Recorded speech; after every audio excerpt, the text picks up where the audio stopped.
আসসালামু আলাইকুম। এখন থেকে একটি কারণে সকল প্রকার জমির নামজারি বন্ধ ঘোষণা করা হয়েছে। আপনি চাইলেও এখন থেকে কোনোভাবেই আর কোনো জমির নামজারি করে নিতে পারবেন না।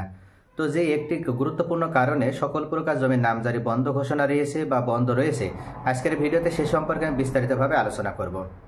এবং আপনি যদি মনে করেন যে নামজারি করা ছাড়াই আপনার জমি আপনি কারোর কাছে হস্তান্তর করবেন, বা আপনি হেবা করবেন বা হেবা বিল এওয়াজ করবেন, এছাড়া আপনি বিনিময় করবেন বা এওয়াজ বদল দলিল করবেন, তাহলেও কিন্তু আপনি কোনোভাবেই পারবেন না। তাই আপনার অবশ্যই নামজারি করতে হবে। যেহেতু নামজারি ছাড়া এ ধরনের গুরুত্বপূর্ণ কাজ আপনি কোনোভাবেই করতে পারবেন না, তাই নামজারি প্রক্রিয়ায় যদি বন্ধ থাকে সেক্ষেত্রে আসলে সমাধান কি, তাহলে কোন উপায়ে আপনি সমাধান করে নিতে পারবেন সে বিষয়েও আজকের ভিডিওতে আমি বিস্তারিতভাবে আলোচনা করব। তাহলে ভিউয়ার্স, আশা করি বুঝতে পারছেন যে ভিডিওটি অত্যন্ত গুরুত্বপূর্ণ একটি ভিডিও। কোথাও স্কিপ না করে মনোযোগ সহকারে ভিডিওটি দেখবেন, এবং যদি ভিডিওটি দেখে আপনি সামান্য পরিমাণে উপকৃত হন তাহলে অবশ্যই লাইক কমেন্ট করতে ভুলবেন না। মূল কথা হচ্ছে, যদি কোনো ব্যক্তি কোনো জমির পুরোপুরি মালিকানা লাভ করতে চায় সেক্ষেত্রে ওনার অবশ্যই নামজারি সম্পন্ন করতে হবে। নামজারি সম্পন্ন করা ছাড়া কোনোভাবেই কিন্তু কোনো ব্যক্তি ওই জমির প্রকৃত মালিক বা সরকারের যে রেকর্ড বই সেই রেকর্ড বইতে তার নাম যে মালিকানার যে জায়গাটি আছে সেখানে অন্তর্ভুক্ত হবে, এই বিষয়টি কিন্তু তিনি কোনোভাবে জোরালোভাবে বলতে পারে না। এই কারণে মূলত কোনো ব্যক্তি যদি মনে করে যে তিনি জমি বিক্রয় করবে এবং কারো কাছে যদি বিক্রয় করে দিয়েও থাকে এবং সেই ব্যক্তিকে যদি জমিটি রেজিস্ট্রেশন করে দিতে চায়, তাহলে বর্তমান রেজিস্ট্রেশন আইন অনুযায়ী আপনাকে অবশ্যই খাজনার যে দাখিলা সেই দাখিলা জমা দিতে হবে। আপনার জমিটির খাজনা যে পরিশোধ আছে, আপনার সেই পরিশোধের দাখিলা বা চেক আপনাকে জমা দিতে হবে। কিন্তু আপনার যদি নামজারি না থাকে তাহলে আপনি কোনোভাবেই তো আপনার ওই জমির খাজনা আপনি প্রদান করতে পারছেন না।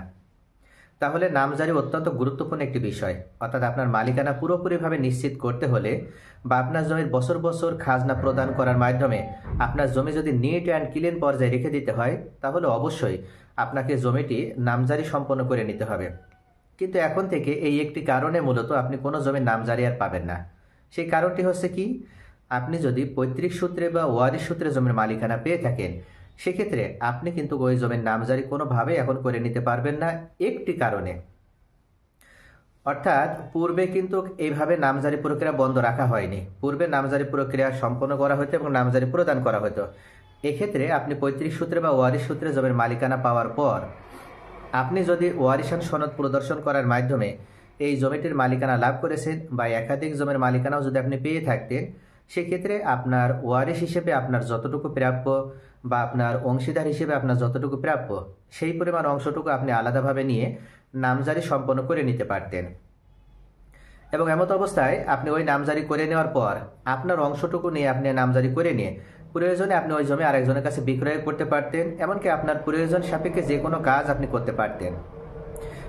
এই ক্ষেত্রে মূলত যত সমস্যা তৈরি হয়, অর্থাৎ আপনি যখন ওয়ারিশ সূত্রে কোনো একটা দাগে ধরে নিলাম যে আপনার অংশ সেখানে 40 শতক জমি আছে, আপনারা 4 ভাই, তাহলে আপনার 10 শতাংশ প্রাপ্য। আপনি সেখানে আপনার 10 শতাংশ অংশটুকু আলাদাভাবে নিয়ে আপনি নামজারি করে নিয়েছেন, এবং সে আলাদাভাবে আপনার 10 শতাংশ প্রাপ্যটুকু নিয়ে আপনি যে কোনো একটা সাইডে নামজারি করে নিয়ে, যেহেতু নামজারিতে কোন দিকে আপনার নাম দখল দেওয়া হচ্ছে এটা উল্লেখ থাকে না, জাস্ট আপনার এই 40 শতকের ভিতরে আপনার 10 শতাংশের নামজারি আপনি পেলেন এবং আপনি সেই অনুযায়ী খাজনা প্রদান করলেন, খাজনা প্রদান দাখিলা বা চেক পেলেন। এটা মূলত নিশ্চিত করা হয়ে থাকে সরকারের যে ভূমি অফিসগুলো আছে সেই অফিসগুলো থেকে।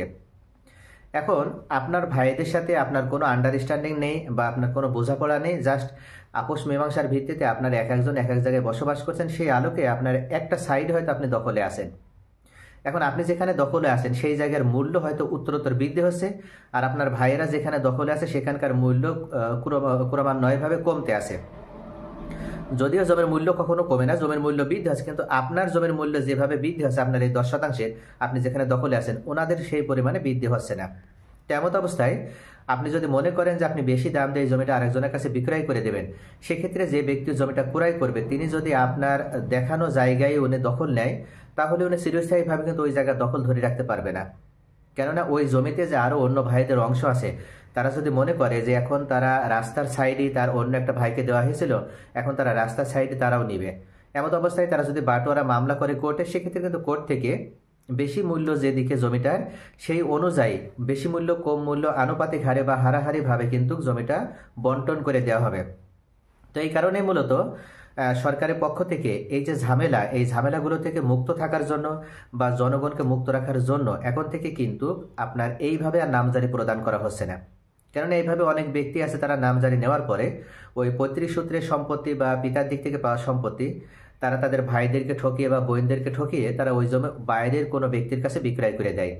আর বাইরের ওই ব্যক্তি সেখানে যখন দখল নেয় তখনই অনেক সময় দেখা যায় যে নিজেদের ভিতরে একটা গোলযোগের তৈরি হয়। এই গোলযোগটা হয় মূলত দখল পজিশন নিয়ে, অর্থাৎ যে ব্যক্তি ক্রয় করছে তিনি বলছে যে না, আমি এখানকার এই জায়গার দখল নেব বলেই আমি এখানে জমিটা ক্রয় করেছি, আমি এখান থেকে দখল ছাড়বো না। আবার যারা ওখানে অংশীদার, যারা ওয়ারিশ সূত্রে অংশীদার, তারা বলছে না, আমরা এখানে অংশ সম্পূর্ণ অংশ তোমাকে দিতে পারবো না, তোমাদের অংশ এইভাবে নেওয়া লাগবে, দখল এইভাবে নেওয়া লাগবে। এটা নিয়ে দেখা যায় যে পরবর্তীতে বিভিন্ন ধরনের সংঘাত তৈরি হয়, গোলযোগ তৈরি হয়। এমনকি যে ব্যক্তি জমিটা ক্রয় করছে তেনাকে ঠকতে হয়, অর্থাৎ তিনি হয়তো যে উদ্দেশ্য নিয়ে জমিটা ক্রয় করেছিল উনি পরবর্তীতে সেই উদ্দেশ্য আর কিন্তু কাজ সফল করতে পারে না। তেমন অবস্থায় এ ধরনের সমস্যা থেকে ভূমি নাগরিকদেরকে মুক্ত রাখার জন্য বাংলাদেশ সরকারের পক্ষ থেকে 2004 সালে মূলত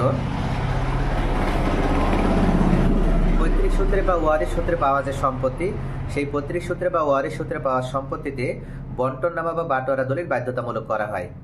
এবং এক্ষেত্রে বন্টননামা বা বাটোয়ারা দলিল অনুযায়ী ছাড়া কোনো ব্যক্তিকে আর নামজারি প্রদান করা হবে না এবং ওই জমি ক্রয় বিক্রয়ও আর করা হবে না।